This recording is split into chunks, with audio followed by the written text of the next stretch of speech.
오늘은 어린이 주일이지만 히브리서 12장의 본문을 가지고 지금까지 살펴본 히브리서 11장 내용을 이어가고자 합니다.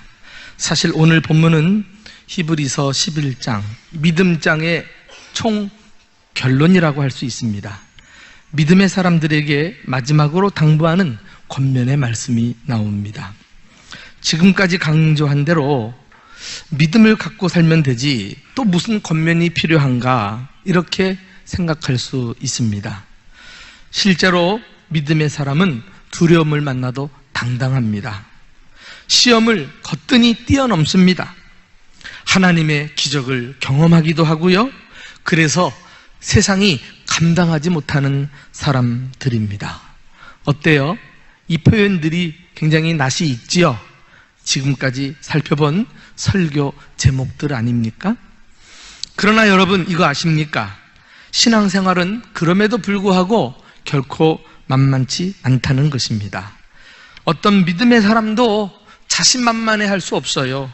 왜요? 신앙생활에는 수많은 문제들이 도사리고 있기 때문입니다. 그것도 그냥 문제가 아니라 풀기 어려운 난제들인 것입니다. 신앙생활은 날씨가 청명한 어느 날 바람 한 점 없는 호수에 놀이배를 띄워놓고 한가로이 여가를 즐기는 삶이 아닌 것입니다. 어떤 사람은 신앙생활을 묘사하기를 폭풍우가 휘몰아치는 어두운 바다 한 복판에서 배의 키를 붙잡고 산더미 같은 풍랑과 사투를 벌이는 모습이다, 이렇게 설명을 했습니다.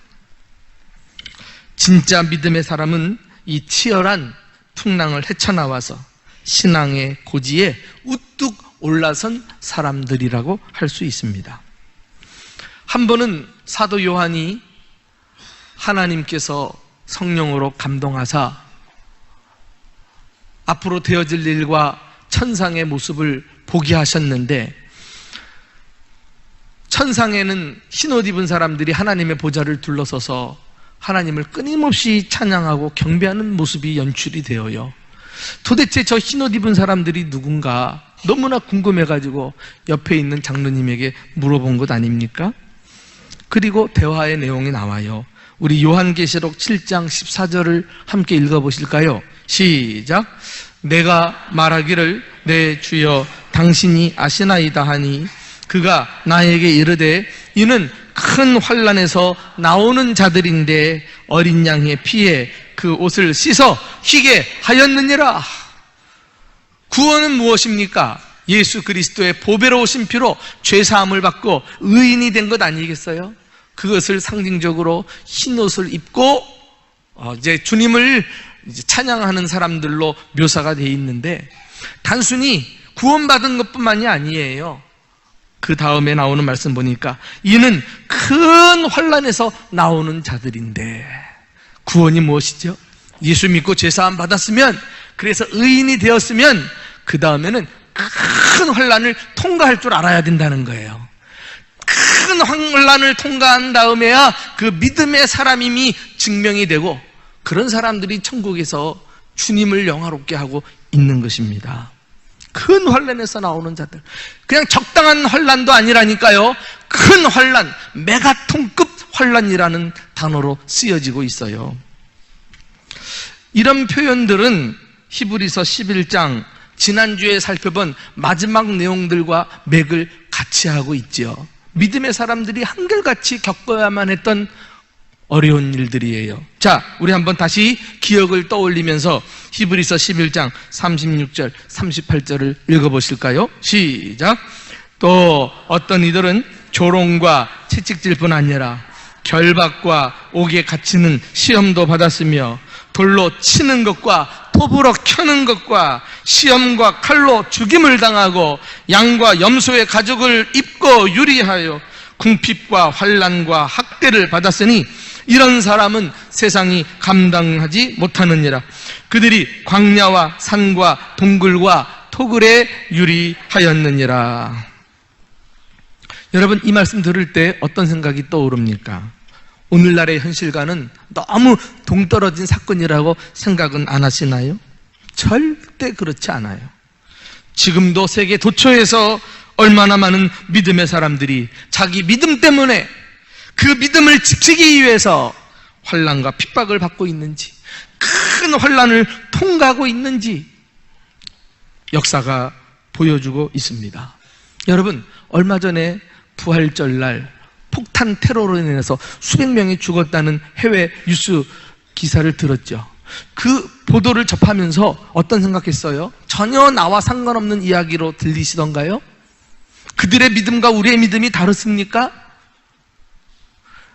우리가 편안한 중에 부활절을 함께 모여 예배드리고 또 저녁에는 그 7시에 6,000명 가까운 성도들이 서대전 시민공원에 모여서 마음껏 주님의 부활을 기쁨을 나눌 수 있었다는 거, 이건 정말 하나님께서 한국교회 성도들을 사랑해서 주시는 자유라고 할 수 있어요.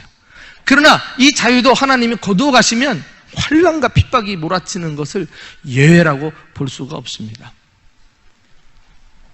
지금도 세계 곳곳에서는 함께 모여 예배드리다가 죽는다니까, 돌에 맞아 죽고 목이 달려 죽고 불에 태워져 죽고. 성경의 역사는 2000년이 지난 지금도 계속되고 있다는 사실을 우리는 잊으시면 안 돼요. 우리도 예외일 수 없어요. 이슬람권에서, 저 불교권에서, 그리고 가까이에는 북녘 땅에 저 북한 동포들, 지하 교인들, 그 믿음 지키려고 옥에 갇히고 고난당하는 그런 현실을 우리가 왜 잊고 사냔 말이에요. 예수 믿으면 반드시 통과해야 되는 큰 환난이 있다니까. 신앙의 자유가 보장된 대한민국에 살아도 먼저 믿는 자로서 믿지 않는 가족들에게, 또는 직장에서, 학교에서 어디서든지 불이익을 당하며 어려움을 겪는 거, 우리가 지금 처한 현실 아니에요.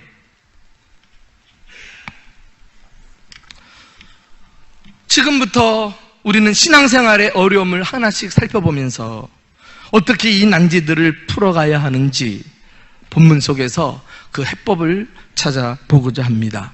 첫째로 신앙생활이 어려운 것은 장거리 경주와 같기 때문에 그래요. 차라리 신앙생활이 100m 달리기라면 얼마나 좋을까요? 그냥 한번 힘을 바짝 쓰고 그리고 승리할 수 있는 이런 경기면 누구든지 다 신앙생활 하게. 그러나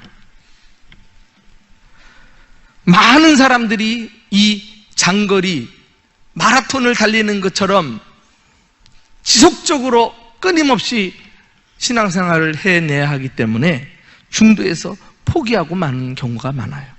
여기에 신앙생활에 어려움이 있습니다. 자, 우리 1절 말씀을 다 같이 읽어보실까요? 시작. 이러므로 우리에게 구름같이 둘러싼 허다한 증인들이 있으니 모든 무거운 것과 얽매이기 쉬운 죄를 벗어버리고 인내로서 우리 앞에 당한 경주를 하며. 신앙생활은 우리 앞에 있는 경주와 같다. 근데 이 경주는 장거리다, 장거리. 그러나 우리보다 앞서서 구름같이 둘러싼 허다한 증인들이 있다 그랬어요. 이 증인들은 순교자라는 의미예요. 믿음을 지키기 위해서 환난을 통과하고 하나님께 믿음의 사람이라고 인정받은 히브리서 11장에 나오는 그 믿음의 사람들을 가리킵니다. 이들이 죽음을 무릅쓰고 열심히 달렸다면 우리는 이렇게 쉬운 환경 속에서 왜 못 달리겠느냐는 거예요. 그러면서 달릴 수 있는 태도를 가르쳐 주죠. 어떻게? 무거운 것과 얽매이기 쉬운 죄를 벗고 달리자. 달리기 선수는 최대한 몸을 가볍게 하기 위해서 체중 조절을 해냅니다. 밤에 잠을 자다가도 체중이 올랐다 싶으면 그냥 밤 운동장을 다름박질을 해서 몸무게를 빼내지 않아요? 그 옷을 하나 입어도 요즘은 초과학적으로 말이죠, 0.01초 앞당기기 위해서 특별한 복장을 또 입기도 합니다만은 이게 다 잘 달리려는 노력이 아니겠어요? 우리가 세상 사람들처럼은 못해도 특별히 영적 믿음 생활에 있어서 세상의 관심사나 자만심, 또 세상을 사랑하는 것에 우리 마음을 빼앗겨서는 신앙의 경주를 효과적으로 달릴 수가 없는 것입니다. 무엇보다도 신앙생활이 어려운 것은 마지막까지 이 믿음이 변치 않고 잘 달리는 게 어려워서 그래요. 우리가 교회에서 어르신들을 존경하는 이유가 무엇입니까? 단지 연장자이기 때문에요? 그렇지 않아요. 평생 믿음을 다른 데 빼앗기지 않고 한결같이 지켜오신 사실 자체가 너무나 귀하신 거예요. 아마도 연로하신 분들은 이와 같이 마지막 눈을 감을 때도 믿음을 지키고 천국에 입성할 줄로 믿습니다. 시편 16편 8절에 다윗이 고백합니다. 내가 여호와를 항상 내 앞에 모시며, 항상 내 앞에 모시는 게 중요합니다. 그가 나의 오른쪽에 계심으로 내가 흔들리지 아니하리로다. 여러분, 변치 않고 언제나 항상 주님을 모시고 사는 믿음의 사람들, 그는 하나님이 항상 지켜주기 때문에 요동치 않고 흔들리지 않는 견고한 삶을 살게 될 줄로 믿습니다. 그게 진짜 믿음이에요. 우리는 건강할 때뿐만 아니라 병들었을 때도, 병상에 누워서도 믿음의 끈을 꽉 부여잡아야 됩니다. 성공할 때뿐만 아니라 실패했을 때도 우리는 주님을 붙들어야 한다니까요. 부유할 때뿐만 아니라 폭삭망해서 가난하게 되어도 그 가운데서도 믿음을 붙들어야 돼요. 기도가 응답됐을 뿐만 아니라 응답되지 않을 때도 우리는 초지일간 믿음으로 항상 하나님을 모시고 살아야 할 줄로 믿습니다. 그렇게 살아야 해요.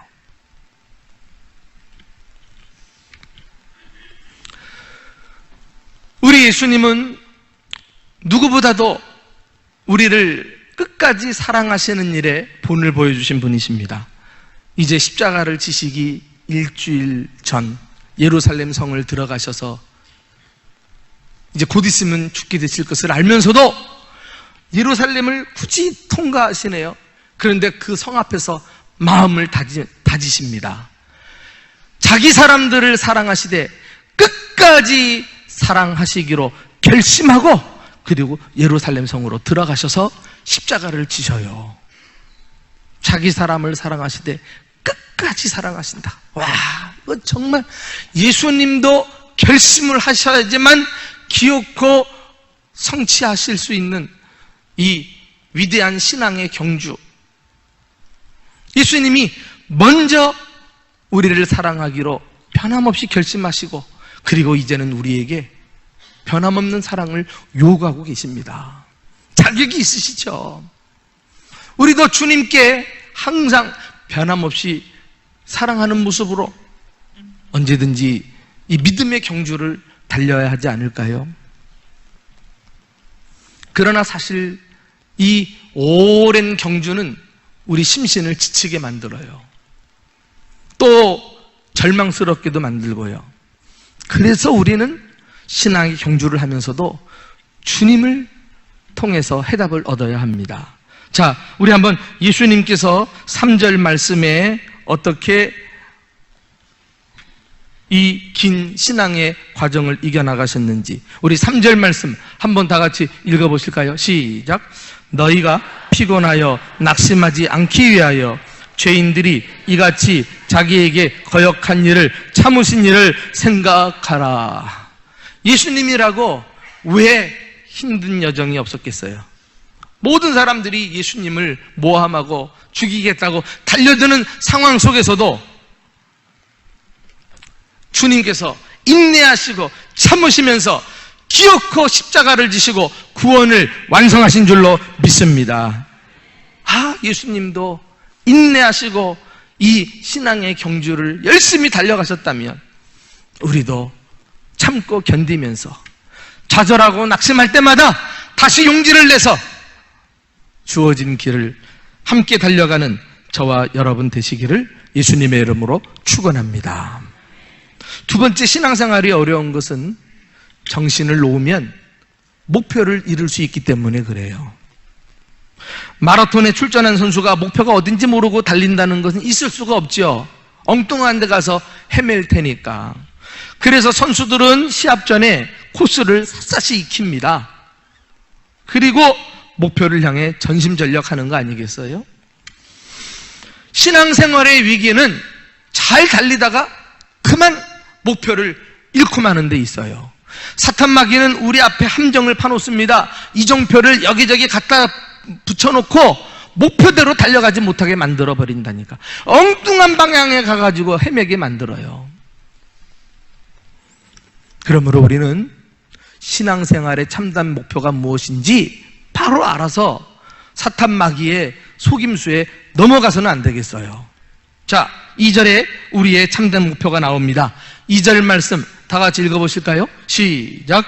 믿음의 주요 또 온전하게 하시는 이인 예수를 바라보자. 그는 그 앞에 있는 기쁨을 위하여 십자가를 참으사 부끄러움을 개의치 아니하시더니 하나님 보좌 우편에 앉으셨느니라. 기억하십시오. 신앙생활의 목표는 우리가 천국 가는 것이 아닙니다. 이 세상에서 잘 되고 잘 사는 것도 아닌 것입니다. 오직 한 가지, 예수님만이 유일한 신앙생활의 목표인 줄로 믿습니다. 예수님을 잃으면 모든 것을 다 잃어요. 믿음도 신앙의 경주도 다 수포로 돌아가고 마는 것입니다. 왜요? 예수님이 믿음의 주요 또 온전케 하시는 분이기 때문입니다. 이 말은 믿음의 알파와 오메가가 되신다는 의미예요. 믿음의 시작과 끝이 예수님에게 달려있다는 것, 그런 의미예요. 믿음의 주라고 하는 말은 믿음을 시작하신 분, 믿음의 개척자라는 뜻 아니겠어요? 온전하게 하시는 분, 이것은 믿음을 완성시킨다는 의미예요. 그러므로 믿음의 처음과 과정과 마지막은 다 예수님에게 달려있기 때문에 그 예수님을 바라보지 않으면 신앙생활 성공적으로 할 수 없다니까. 예수를 바라보자, 이 말은 예수님을 응시하고 예수님에게서 시선을 떼지 말라, 이런 뜻이에요. 아주 그냥 집요하게 예수님만을 바라보고 가야 겨우겨우 나아갈 수 있는 게 신앙의 경주입니다. 기억하십니까? 베드로가 예수님을 바라보았을 때는 다른 제자들은 엄두도 못 냈는데 예수님을 바라보고 바다 위를 첨벙첨벙 걸어갔다니까. 그런데 잘 가다가 시선을 끝까지 예수님께 고정시키지 못하고 주변의 풍랑을 바라보았을 때 그냥 물속으로 빠져들어갔어요. 예수님만 바라보는 순수한 믿음에 어떤 변질이 일어난 거죠. 예수님 당시에도 수많은 사람들이 예수님으로 시작했다가 중도에서 목표를 잃어버리고 믿음이 변질돼서 세상으로 돌아가 버린 경우가 많아요. 한 번은 예수님이 오병이어의 기적을 일으켰습니다. 이야, 놀랍다. 예수님을 따라다니니까 배가 불러지는구나. 예수님 따라다니면 이 세상에서 출세하겠다. 이런 얄팍한 생각을 가지고 예수님을 쫓았다가 예수님이 한 번은 무리들을 돌아보면서 내 살을 먹고 내 피를 마시는 자는 영원히 살리라. 나는 너희를 위하여 고난받고 십자가에 죽으리라. 이해할 수 없는 이런 말씀을 하니까, 뭐야, 우리의 왕이 영원히 살아계셔야지 무슨 십자가에서 죽는단 말인가? 십자가는 저주받은 사람만 죽는 것이 아닌가? 나 그런 예수라면 따를 수 없다 해가지고 슬금슬금 빠져나가기 시작했어요. 자기 기대에 미치지 못하니까 실망을 해가지고. 그때 그 표현이 요한복음 6장 66절에 나옵니다. 우리 한번 다 같이 읽어보실까요? 시작. 그때부터 그의 제자 중에서 많은 사람이 떠나가고 다시 그와 함께 다니지 아니하더라. 여러분, 예수님을 떠난 사람들이 불신자입니까? 많은 제자들 중에 그랬어요. 예수님을 따랐던 사람들을 가리킵니다. 그런데 신앙의 목표가 바뀌어버리니까 실망한 나머지 예수님을 떠나는데, 한번 믿음이 변질되니까 다시는 다니지 않는다. 예수님께 돌아오지 않았다는 거예요. 이렇게 잘 믿다가 돌아서는 것이 무서워요. 예수님을 따르는 목적이 단지 세상에서 잘 되고 잘 먹고 부자 되고 출세되는 것이라면 그 믿음 오래가지 못할걸요. 왜? 하도 실망할 일이 많으니까. 앞서 말씀드린 대로 이게 오랜 장거리 마라톤인데 순간순간 어려움이 찾아오는데 어떻게 잘 될 줄만 알고 주님을 따라가지고 믿음을 지키겠어요?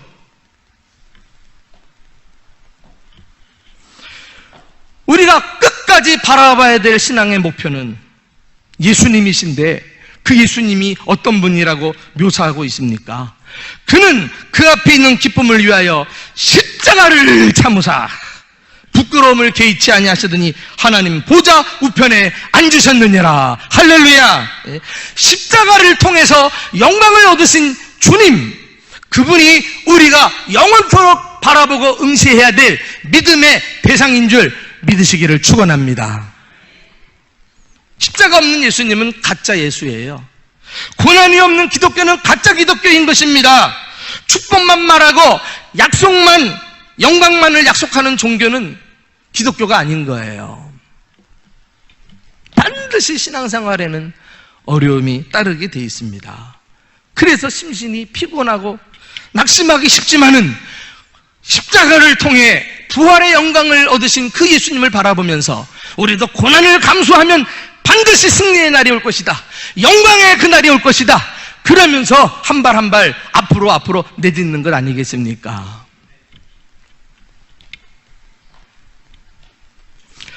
누구보다도 믿음의 경주에서 성공적으로 경주를 마친 사람이 있다면 사도 바울이 아닐까요? 정말 사도 바울은요, 예수님을 만난 다음에 한 번도 그 목표를 흐트리지 않고 주님만을 바라보고 주님만을 목표로 삼고 줄기차게 다름질 쳤던 사람이에요. 그의 고백을 한번 들어보실래요? 빌립보서 3장 21절 말씀입니다. 우리 이렇게 예수 믿어야 돼요. 자, 다 같이 시작.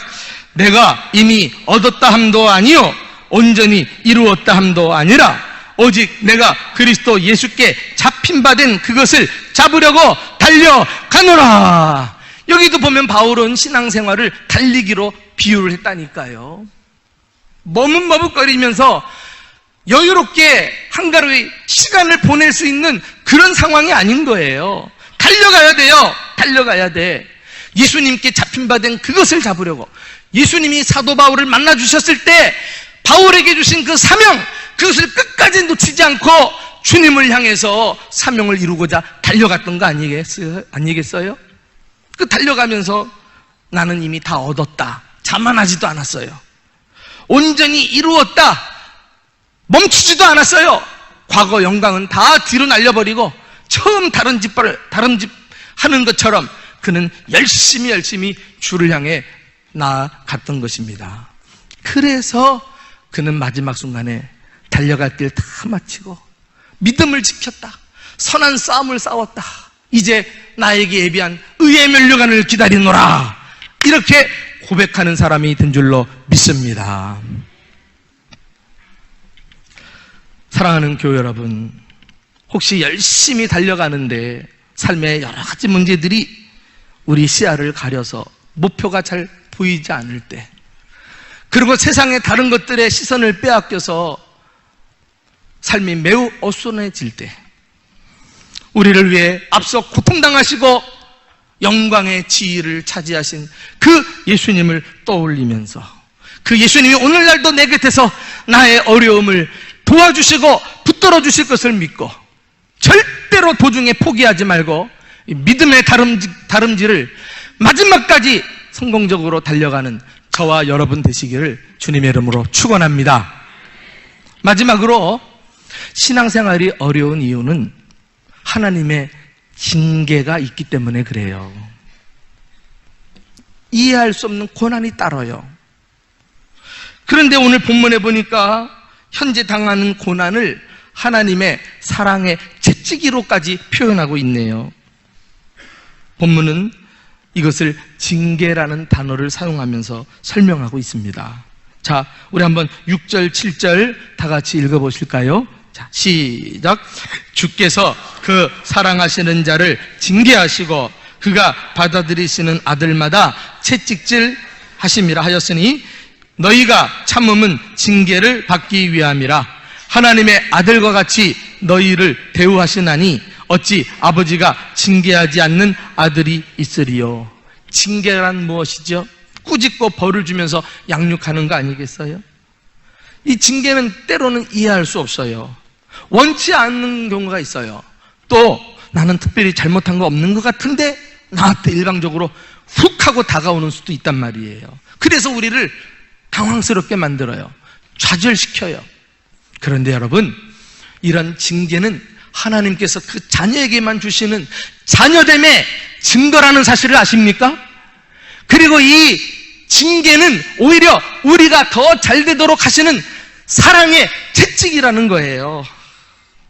그래서 8절 보면은 징계는 다 받는 것이거늘 너희에게 없으면 사생자요 친아들이 아니니라. 그렇게 하면서 우리 신앙의 경주의 마지막 목표에 도달하기까지 하나님은 이런저런 모양으로 여러 징계의 방편을 사용하셔서 우리를 다듬어 가시는 것입니다. 왜 우리를 징계하실까요? 하나님의 합당한 상속자가 되게 하시려고. 하나님의 상속자가 이게 신분이 얼마나 존귀한 자입니까? 그런데 자격 없이 상속만 받아가지고 그것을 누릴 수 있을까요? 오히려 불행이지요. 이 유산의 특권이나 유산을 관리할 수 있는 책임이 없는 서자, 오늘 본문에는 사생자라고 되어 있는데 서자에게는 이런 징계가 오지도 않아요. 우리가 예수를 잘 믿는 친 하나님의 자녀들이기 때문에 주님께서 상속자로 삼아주실 때 그의 합당한 자가 되도록 부지런히 우리를 연단하고 훈련시켜 주시는 것입니다. 그러니까 우리가 원치 않는 어려움을 당할 때 우리는 무조건 하고 시험에 빠지지 말고 생각을 좀 고쳐먹으면 좋겠어요. 자, 우리 10절 말씀 한번 다 같이 읽어볼까요? 10절 말씀입니다. 시작. 그들은 잠시 자기의 뜻대로 우리를 징계하였거니와 오직 하나님은 우리의 유익을 위하여 그의 거룩하심에 참여하게 하시느니라. 그들은 인간 부모를 말합니다. 부모들은 자기 자녀들을 징계하면서 양육하게 돼 있잖아요. 그런데 부모들의 양육은 불완전해요. 왜? 다분히 자기 욕심을 채우기 위해서 자기 뜻대로 징계하는 경우가 많아요. 그러나 하나님 아버지는 그럴 수 없어요. 하나님 아버지는 우리의 유익을 위해서 오로지 우리가 잘 되는 편을 위해서 필요하실 때 징계를 서슴지 않는다는 거예요. 그러니까 우리가 신앙생활 할 때 원치 않는 어려움을 겪으면 나는 이해할 수 없지만 하나님이 나에게 유익되게 하시는 것이구나. 하나님이 나를 특별히 사랑하시고 이 징계를 통해서 더 큰 축복을 주시려고 하시는구나. 이 믿음을 가지고 징계를 잘 감당하고 순종하는 법을 배우시기를 예수님의 이름으로 축원합니다. 여러분, 놀라운 사실은요, 자녀는 반드시 징계를 받게 돼 있다 그랬잖아요. 우리 구주 예수님도 하나님 아버지로부터 징계와 고난을 받으셨다는 사실을 아십니까? 그것이 히브리서 5장 8절 9절에 있는데 우리 한번 다 같이 그 대목을 읽어보도록 하겠습니다. 자, 히브리서 5장 8절 9절 시작. 그가 아들이시면서도 받으신 고난으로 순종함을 배워서 온전하게 되셨은즉 자기에게 순종하는 모든 자에게 영원한 구원의 근원이 되셨도다. 놀랍습니다. 하나님이신 예수께서 고난받으실 이유도 없어요. 온전하게 되실 이유도 없어요. 이미 온전하신 분이, 완전하신 분이시니까. 그런데도 이 땅에 오셔서 육체를 입고 사시는 동안에 하나님 아버지가 고난을 주시고 징계를 주실 때는 불평하지 않고 순종함으로 그것을 받아들였다는 거 아니에요? 그러면서 고난을 통해서 온전하게 되셨다. 놀랍습니다. 예수님도 고난을 통해 온전하게 되셨다면 우리 같은 범인들은 왜 징계를 거부하고 고난을 마다하리요? 더욱 그것을 잘 받아들여서 징계 속에서 순종함을 배우고 온전한 그리스도의 사람으로 성장해야 되지 않겠어요? 예수님도 고난과 징계를 순종함으로 감당하셨다면 우리도 긴 신앙의 경주를 달려가면서 때로 이런저런 모양으로 어려움이 찾아오고 징계라고 느껴질 때 그것을 불평하지 말고 하나님이 나를 특별히 사랑하시는구나, 더 하나님이 좋은 것 주시려고 하는구나, 순종하면서 인내하는 가운데 기어코 신앙의 경주를 마치는 저와 여러분 되시기를 예수님의 이름으로 축원합니다. 신앙생활은 어렵습니다. 참 저도 여러분들을 이끄는 목회자로서 여러분 신앙생활 하기만 하면 복 받습니다. 그래서 사람 끌어모으면 얼마나 좋을까요? 그러나 성경은 그렇게 말씀하고 있지 않는데 어떻게 해요? 큰 환난을 나온 사람들이다. 신앙의 경주를 열심히 달려가야 한다. 오늘 이런 말씀들 앞에 다시 한번 삶의 옷깃을 여미고 믿음의 주요 온전하게 하시는 예수님만을 또렷이 바라보면서 마지막 날 최후 승리 얻고 믿음의 사람으로 인정받는 저와 여러분 되시기를 예수님의 이름으로 축복합니다.